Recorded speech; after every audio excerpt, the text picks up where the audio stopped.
నమస్తే. ఇన్నాళ్ళు నన్ను సపోర్ట్ చేస్తూ, ఎంకరేజ్ చేస్తూ మీ ప్రేమని నాకు అందిస్తున్న ప్రతి ఒక్కరికి కృతజ్ఞతలు.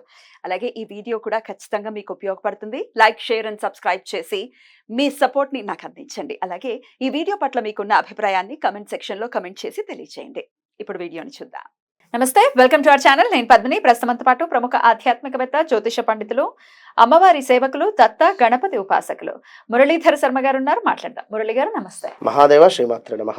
మాస ఫలితాల్లో భాగంగా జూన్ మాసం ఎలా ఉండబోతుంది ద్వాదశ రాశుల వాళ్ళకి అనేది ఖచ్చితంగా తెలుసుకోవాలని ఉంది. ఎందుకంటే గ్రహ సంచారం చాలా అంటే చాలా జరుగుతుంది కాబట్టి అటు గురుగ్రహం ఎలాగో చెప్పారు, గురుగ్రహం మార్పు రీత్యా మీరు వచ్చేటటువంటి ఫలితాలు ఏంటో ఆల్రెడీ చెప్పారు.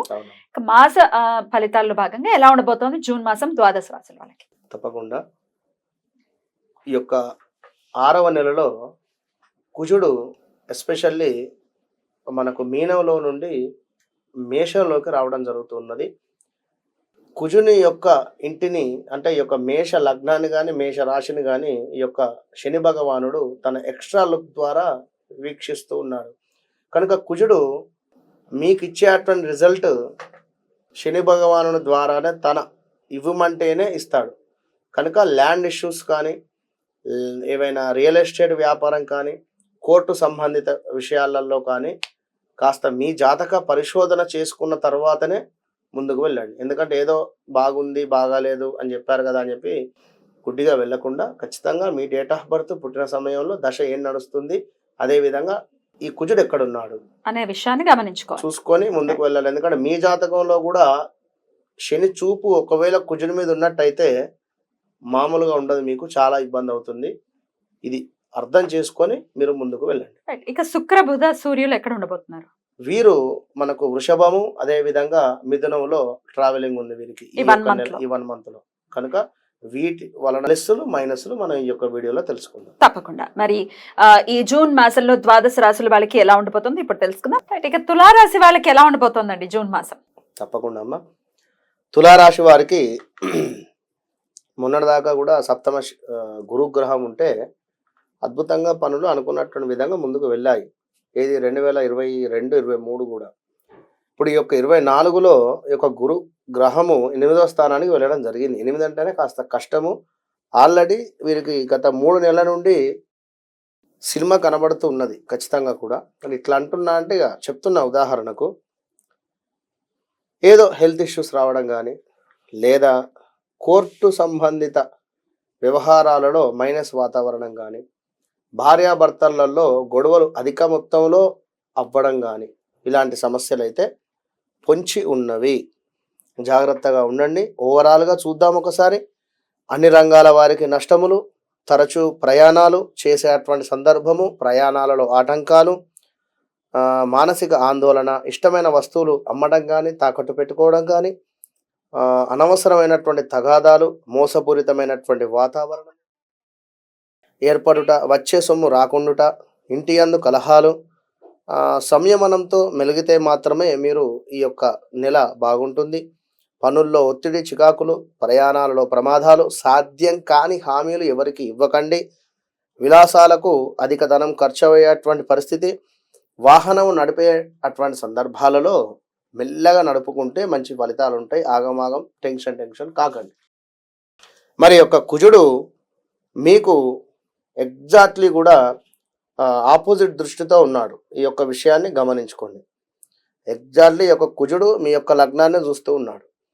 మరి కుజుని సప్తమ దృష్టి ఉదర నేత్ర సంబంధ వ్యాధులు, వస్తునాశనము, కుటుంబంలో కలతలు, బంధుమిత్రులలో వైరము, మీ భార్యకు హెల్త్ ప్రాబ్లమ్స్ వచ్చేటువంటి ఛాన్సెస్ ఎక్కువగా కూడా ఉన్నాయి.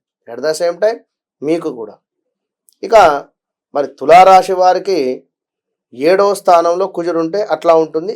ఇప్పుడు కుజుడు సప్తమ దృష్టి ఉంది. ఇక్కడ సప్తమంలో కుజుడు ఉన్నాడు. సప్తమ దృష్టి వల్ల కూడా భార్యతో కలహాలు, శత్రువృద్ధి, ఉష్ణ సంబంధిత అంటే ఉదర సంబంధిత ఇబ్బందులు అయితే పొంచి ఉన్నవి. మరి 2వ స్థానంలో కుజుని దృష్టి ఉంది తన సొంత ఇంటి మీద. కనుక డబ్బు ఎక్కడి నుండి అయినా కూడా ఎవరో ఇవ్వాలి అనుకుంటే మాత్రం గొడవ అయిన తర్వాతనే ఆ డబ్బు మీకు వస్తుంది అనేటువంటి విషయాన్ని గమనించుకోండి. మరి యొక్క సూర్య భగవానుడు గురువుతో కలిసి 8వ ఇంట ఉన్నాడు. 8వ ఇంట సూర్యుడు ఉంటే గర్భ సంబంధ అనారోగ్యాలు, మనం వీడియో మొదట్లోనే చెప్పుకున్నాము.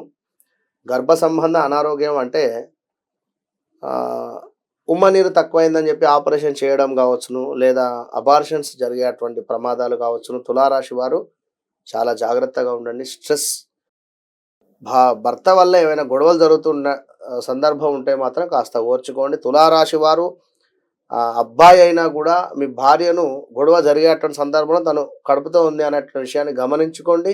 ఓర్పుతో ఉండండి. ఏదైనా ఉంటే తర్వాత విన్నరా, ఇప్పుడు ఇబ్బందులు పెట్టకండి. విరోధాలు అయితే ఉన్నవి, విచారము, శత్రువృద్ధి, ప్రయాణాలలో ప్రమాదాలు, మనశ్చింత ఉన్నవి. గమనించుకోండి. ఇవన్నీ కూడా మీకు జరుగుతున్నవి, జరగబోతున్నవి అని చెప్పి చెప్పడము. జాగ్రత్తగా ఉండండి. మరి 9లోకి 15వ తారీఖు తర్వాత ఈ యొక్క సూర్యభగవానుడు వస్తే అకారణమైనటువంటి వైరాలు, అనుకున్నటువంటి పనులు ఏవైతే ఉన్నాయో వాటన్నింటికీ కూడా ఆటంకాలు జరిగేటువంటి ప్రమాదాలు ఉన్నాయి.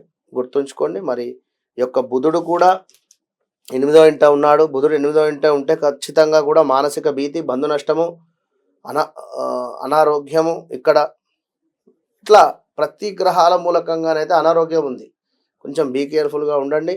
మరి యొక్క శుక్రుని మూలకంగా కూడా స్త్రీ కలహ ఇబ్బందులు అయితే ఉన్నవి, స్త్రీ మూలక కలహాలు ఉన్నవి. కనుక కాస్త జాగ్రత్తగా ఉండండి. ఇక్కడ స్థిరాస్తుల వృద్ధి ఉంది. అంటే ఎప్పుడో కొనుక్కున్నటువంటి ల్యాండ్కు రేట్ రావడము, చక్కగా కూడా అమ్మడం కానీ, లేదా ఆకస్మిక ధన ప్రాప్తి కూడా ఉంది. ఇదైతే గమనించుకోండి. ఖచ్చితంగా తులారాశి వారు గురు సంబంధిత పారాయణం కానీ, గురు సంబంధిత దానాలు కానీ, గురు సేవ, మీరు ఎవరైతే గురువుగా భావన చేసుకుంటారో మీకు సమీపంలో ఉండేటువంటి వారిని చక్కగా పిలిచి వారికి నెలకు సంబంధించినటువంటి సామాన్ కావచ్చును, చక్కటి వస్త్రం కానీ, లేదా రాగి సంబంధిత వస్తువులు ఏవైనా వారికి కొనివ్వండి. కుదిరితే బంగారము కొనిచ్చినా కూడా తప్పులేదు. వెండి కానీ బంగారం కానీ చక్కగా దానం ఇవ్వండి. మంచి ఫలితం ఉంటుంది. ఆల్ ద బెస్ట్ తులారాశి వారికి. రైట్, చాలా చక్కగా వివరించారు. కృతజ్ఞతలండి. ఇక నెక్స్ట్ ఎపిసోడ్ లో వృశ్చిక రాశి గురించి మాట్లాడుకుందాం. నమస్కారం. మహాదేవ.